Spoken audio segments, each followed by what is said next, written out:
Hola a todos, ¿cómo están? Bueno, pasamos a la unidad 2, la motivación para el aprendizaje. La motivación es la gasolina para el cerebro. La motivación es algo fundamental que vamos a tocar en esta unidad y es muy importante para el aprendizaje, ¿verdad? Motivar es predisponer al alumno a hacer lo que se quiere enseñar, es llevarlo a practicar activamente en los trabajos escolares. Motivar es conducir al alumno a que se empeñe en aprender, sea por ensayo y error, por imitación o por reflexión. La motivación es muy importante porque por medio de la motivación del alumno va a despertar el interés. El interés es a partir de la necesidad que tiene el alumno. Entonces el docente tiene que ser capaz de vincular esas necesidades del alumno y poder incentivar a partir de ahí, ¿verdad? Entonces de esa forma va a lograr la motivación del alumno, que es un factor decisivo en el proceso del aprendizaje y no podrá existir por parte del profesor dirección del aprendizaje si el alumno no está motivado, si no está dispuesto a realizar algún esfuerzo por aprender. Ese esfuerzo vamos a ver más adelante que puede ser voluntario y hasta involuntario, ¿verdad?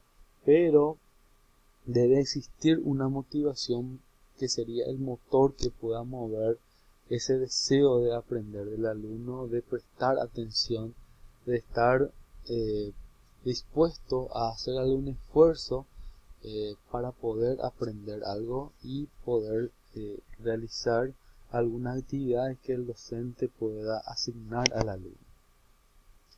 Los factores que intervienen en la situación motivadora son el factor de impulso motivo inicial y el factor de dirección.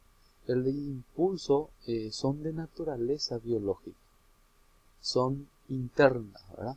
Y factor de dirección es de índole sociocultural, que serían factores externos que interactúan en esa situación motivadora, ¿verdad? Esos son los que intervienen, son los factores que intervienen a la hora de motivar al alumno, que sería el motivo, el impulso o motivo inicial, o el factor de dirección, que sería de índole sociocultural, ¿verdad?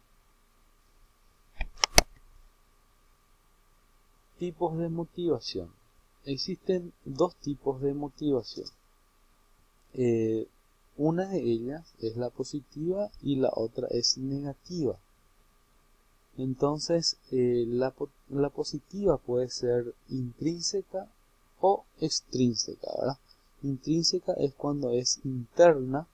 Por ejemplo, una motivación positiva intrínseca podría ser cuando el alumno tiene interés por la materia, ¿verdad? Le gusta la materia, tiene un interés de por sí por la materia, ¿verdad? Y la motivación positiva extrínseca es cuando no surge del alumno esa motivación, sino de factores externos, como por ejemplo la calificación que va a llevar al final de la etapa, la necesidad de aprobar esa materia, por ejemplo, o también si el padre le ha prometido alguna recompensa o algún premio que le va a dar, algún celular o algún viaje, algunas vacaciones u otro tipo de premio, ¿verdad? Puede ser también actividades futuras, de repente él se va a desempeñar en área de, vamos a suponer, de salud, y entonces le interesa las asignaturas referentes a salud. Después también puede ser la personalidad misma del profesor, puede ser las competencias que hay entre los compañeros, compiten por la mejor calificación o el conocimiento que tienen. Esos son factores externos que influyen en la motivación del alumno. Esa sería una motivación positiva extrínseca. También existe también existe la motivación negativa, que pueden ser físicas o psicológicas. La física, por ejemplo, una motivación negativa, que sería física, pueden ser castigos físicos, por ejemplo, dejar sin recreo, sin diversiones al alumno.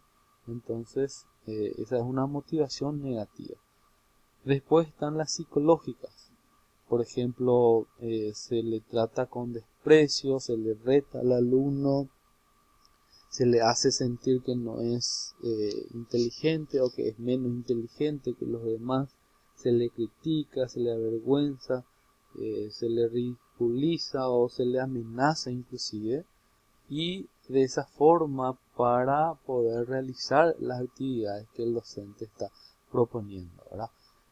Sin embargo, en este punto el autor Emilio Nerici menciona de que la motivación negativa es una contraposición a lo que es la motivación positiva, ¿verdad? ¿Por qué? Porque el alumno, cuando está motivado, tiene que tener una voluntad para poder realizar cierta actividad, ¿verdad?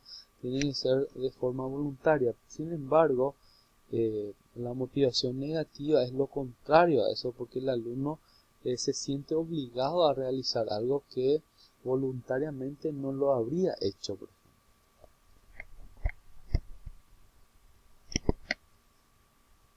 Relaciones entre motivo, interés, necesidad, incentivo.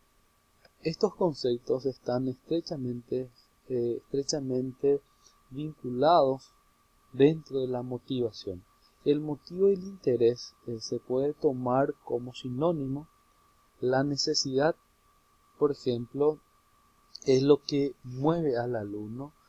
A partir de la necesidad se despierta un interés en el alumno. Cuando el docente vincula los temas o los contenidos que va a desarrollar en clase con la necesidad que tiene el alumno, entonces despierta un interés en el alumno, que sería el motivo por el cual el alumno tiene deseo de satisfacer esa necesidad.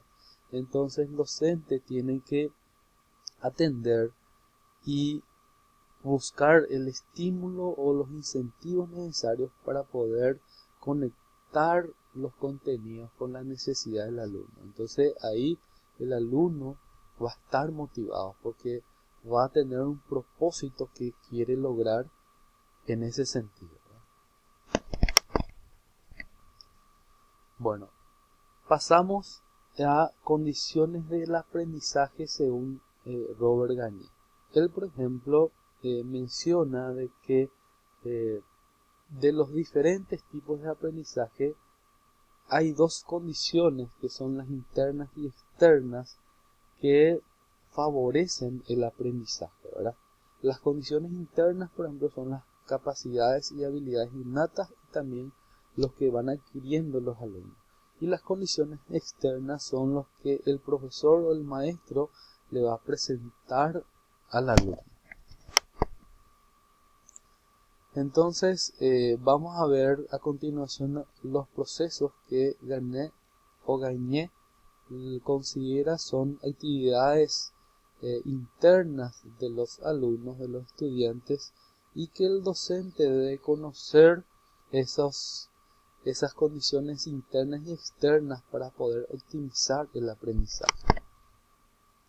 Por ejemplo, la fase de motivación, que es una fase preparatoria donde el docente despierta el interés en el alumno, porque el alumno tiene ciertas necesidades, entonces logra conectar con, con el contenido que presenta el docente. Entonces la motivación puede ser el deseo que tiene el sujeto por alcanzar una meta, por ejemplo. Entonces al final busca una recompensa otra vez el alumno o el estudiante. Después está la fase de comprensión, cuando el docente le presenta los estímulos a los estudiantes. Entonces en esta etapa cada estudiante va a recepcionar esos estímulos de acuerdo a lo que tiene en mente. No todos los alumnos recepcionan a sí mismo como el docente presentó, ni lo que el docente quiere que el alumno perciba como estímulo. Entonces, muchas veces el docente tiene que direccionar eso para poder recibir el estímulo presentado por el docente. Y en la fase de adquisición es el proceso donde ya se percibió el estímulo que el docente presentó, ¿verdad? Entonces, acá el alumno reconstruye la información recibida para poder almacenar en la memoria, ¿verdad? Entonces, en ese proceso, cada alumno va a tener un proceso diferente para poder almacenar y poder interpretar los datos, ¿verdad? Fase de retención. En esta fase, la información ya codificada por el alumno llega al almacén de la memoria a largo plazo, donde será organizada para poder ser recuperada. Entonces acá el alumno ya almacena en su memoria o clasifica esa información ya codificada, entonces almacena de acuerdo a la característica de ese nuevo conocimiento que ha adquirido. Luego está la fase de recuerdo.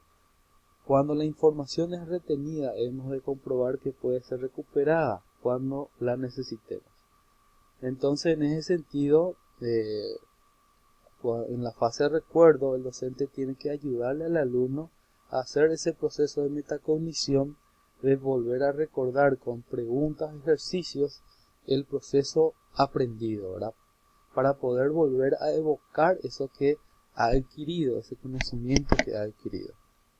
Luego está la fase de generalización. En esta parte, por ejemplo, en esta fase, acá el alumno tiene que poder aplicar ya, o por lo menos de forma teórica, tiene que saber la aplicación general de este conocimiento. ¿Dónde puede aplicar este conocimiento que ha adquirido el alumno? ¿Dónde va a poder proyectar después, ¿verdad? ¿Dónde va a poder aplicar ese conocimiento de forma general? Y luego está la fase de ejecución. En esta fase, en el proceso de aprendizaje, la única fase que puede ser observada es la de la actuación. Acá, por ejemplo, el alumno ya lleva a cabo el conocimiento que ha adquirido, lleva a cabo en la práctica. Entonces, ahí el alumno va a poder aplicar sus conocimientos.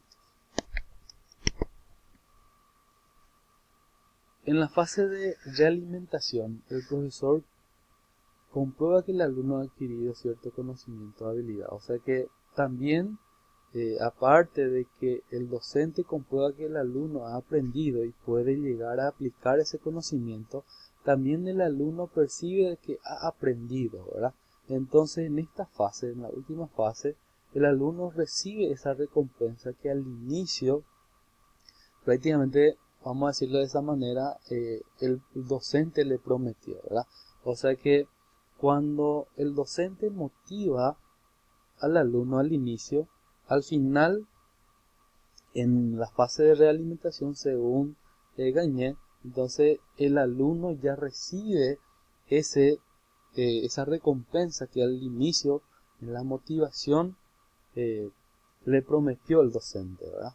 Entonces, en la motivación, por ejemplo, lo que se hace es buscar conectar con el interés del alumno para que él esté motivado. Entonces, lo que se genera ahí es un deseo de aprender, que al final del proceso el alumno recibe ese premio, esa recompensa de poder aprender y estar satisfecho de ese aprendizaje.